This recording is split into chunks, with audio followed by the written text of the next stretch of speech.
कल मैं नेता विपक्ष राहुल गांधी को सुन रहा था। वे मजदूरों के अधिकार की बात कर रहे थे।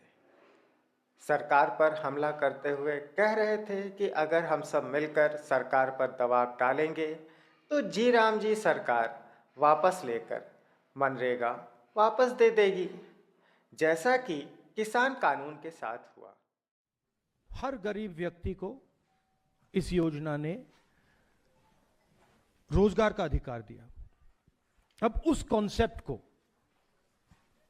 नरेंद्र मोदी जी और बीजेपी खत्म करना चाहते हैं। कुछ साल पहले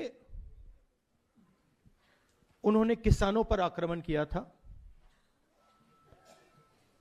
काले कानून लाए, मगर किसानों ने उनको रोक दिया। मुझे याद है पार्लियामेंट में और सड़कों पे किसानों ने नरेंद्र मोदी पर दबाव डालकर, हम सब ने नरेंद्र मोदी और सरकार पर दबाव डालकर उस कानून को, उन कानूनों को रद्द कर दिया। मैं उनकी बात से प्रभावित तो हूं, पर सहमत नहीं। क्यों हमें पुरानी योजना वापस लानी है, जिसके बारे में हमारे प्रधानमंत्री ने संसद में कहा था। मेरी राजनीतिक सूझबूझ कहती है कि मनरेगा कभी बंद मत करो।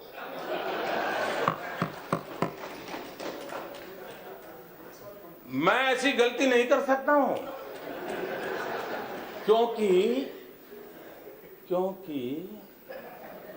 मनरेगा आपकी विफलताओं का जीता जागता स्मारक है। आजादी के 60 साल के बाद आपको लोगों को गड्ढे खोदने के लिए भेजना पड़ा। ये आपकी विफलताओं का स्मारक है और मैं गाजे बाजे के साथ इस स्मारक का ढोल पीटता रहूंगा। मैं मोदी जी से सहमत हूं, पर अफसोस उनकी सरकार ने मनरेगा को बंद कर जी राम जी को लाया है। कहां गया वो गाजा बाजा, कहां गई वो सूझबूझ। ऐसा लगता है विफलताओं के स्मारक पर भी बुलडोजर चल गया।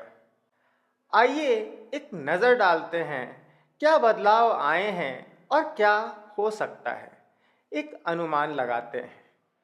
मनरेगा कानून 2005 में लागू हुआ था और 2025 में जी राम जी बिल आया।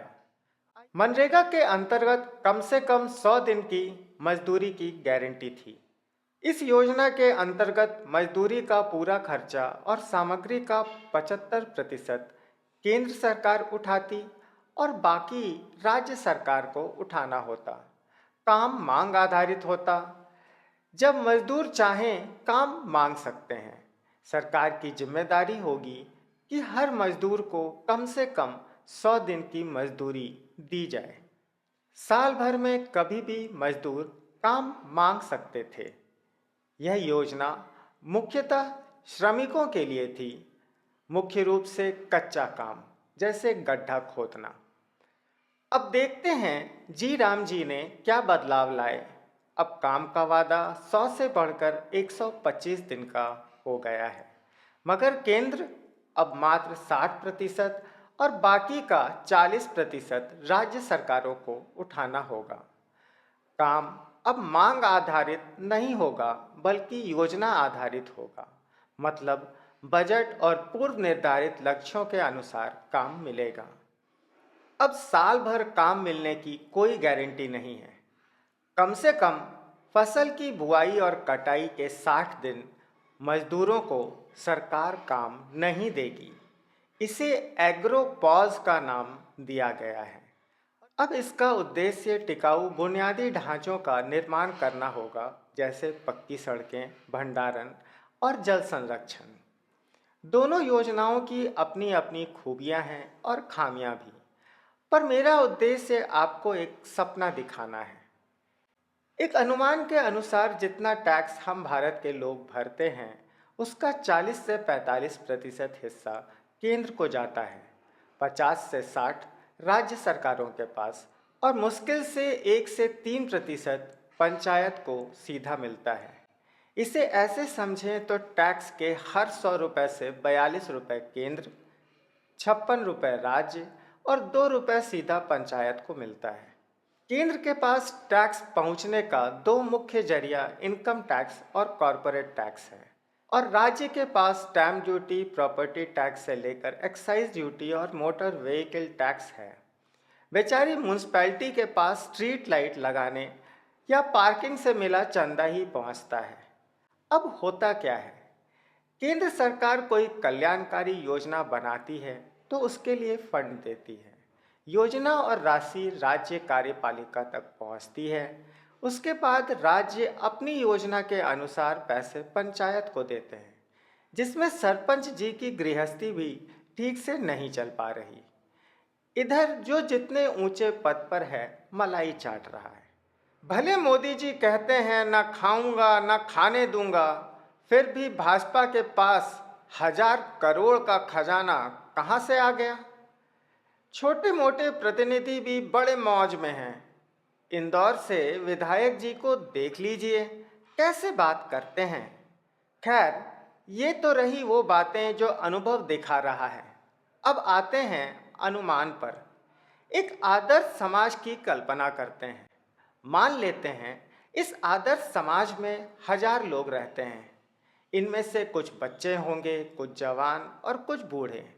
रिसर्च के अनुसार एक आदर्श जनसंख्या विभाजन कुछ इस तरह होगा: 240 बच्चे, 680 जवान और 80 बूढ़े। इस विभाजन का थोड़ा और विस्तार करते हैं। 14 साल तक के लगभग 260 बच्चे होंगे जो स्कूल जाने की उम्र में होंगे। 15 से 24 साल के लगभग 180 किशोर जो कॉलेज छात्र होंगे। 25 से 44 साल के लगभग 320 वयस्क जो अपने कौशल और अर्थोपार्जन के लिए संघर्ष कर रहे होंगे। 45 से 64 से ऊपर लगभग 180 लोग जो अपनी विधा में निपुण हो चुके हैं और अपने आने वाली पीढ़ी को तैयार करने में अपना योगदान दे रहे होंगे। अंत में 65 से ऊपर लगभग 60 लोग होंगे जिनका अनुभव हमारे बच्चों के लिए बहुत ज़रूरी है, क्योंकि जब बच्चे छोटे होते हैं तब उनके माता पिता अपने अपने काम में, गृहस्थी में व्यस्त होते हैं। इस काल में नाना नानी और दादा दादी ही बच्चे को अपना समय दे सकते हैं। खैर, इस आंकड़े को देखा जाए तो 500 लोगों पर 500 लोगों को पालने की जिम्मेदारी है। एक अगर एक के साथ हो तो यह दुनिया हमारी बन सकती है। यह तो हुई जीवन के अर्थ की बातें। अब मुद्रण पर आते हैं। क्या ऐसा नहीं हो सकता कि सिर्फ हमारा दिया आयकर सीधा स्थानीय इकाई को मिले, हमारे वार्ड और पंचायत को मिले?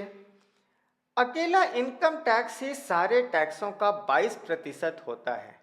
केंद्र अपने पास 17% कॉरपोरेट टैक्स रख ले।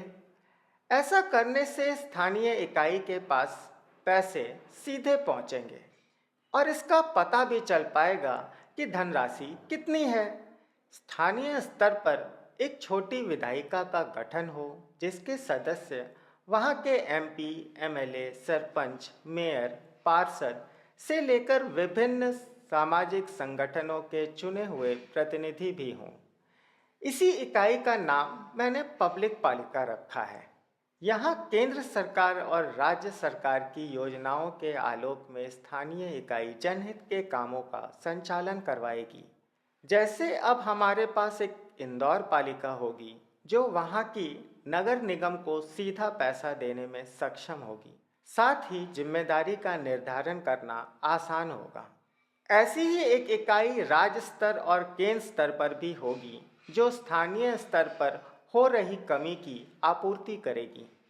खासकर शिक्षा और स्वास्थ्य की जिम्मेदारी और उस पर निगरानी पब्लिक पालिका रखेगी।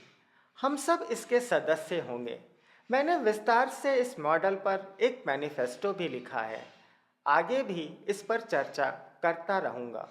आप अपनी टिप्पणी हमें ज़रूर दें। आपका आभार।